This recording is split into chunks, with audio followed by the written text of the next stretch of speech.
Hello, I'm Eric McLean. I'm a junior here at Ball State, studying accounting and economics.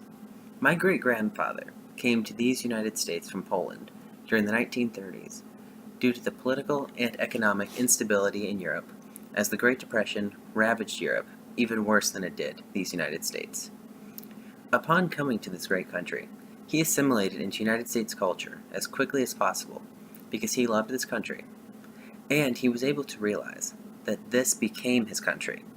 His Polish upbringing became irrelevant.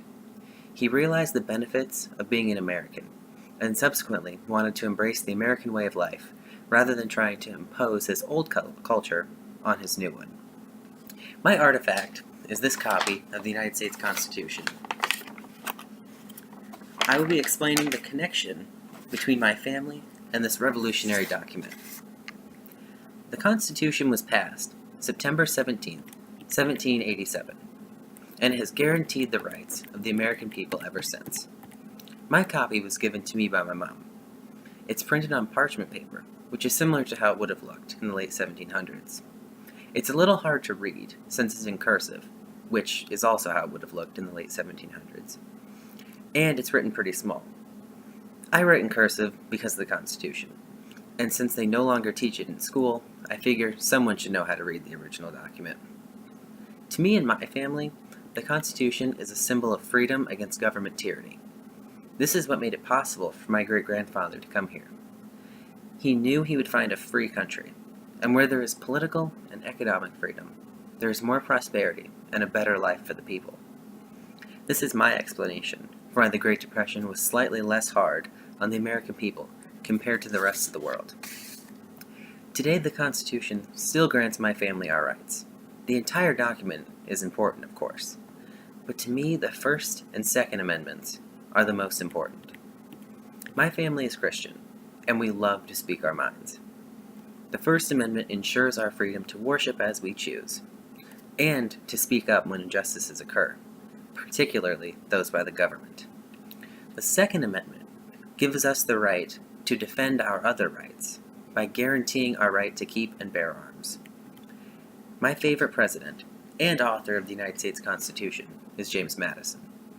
He once said, "Americans have the right and advantage of being armed, unlike the citizens of other countries whose governments are afraid to trust the people with arms." Let's compare this to Poland, which is where my great-grandfather would have had to continue living had he not been blessed enough to come to these United States. From 1939 to 1945, Poland was ruled by Nazi Germany, and then from 1945 to 1991, things got even worse as Poland was controlled by the Communist Soviet Union. For more than 50 years, the Polish people were denied these basic rights that we have become accustomed to. During this time in Poland, saying anything against the government would have gotten the so-called criminal executed. Of course, we all know of the religious persecution under the Nazi and Soviet rule during this time. But in my opinion, the biggest injustice against the Polish people was their inability to defend themselves, as they were unable, by law, to bear arms.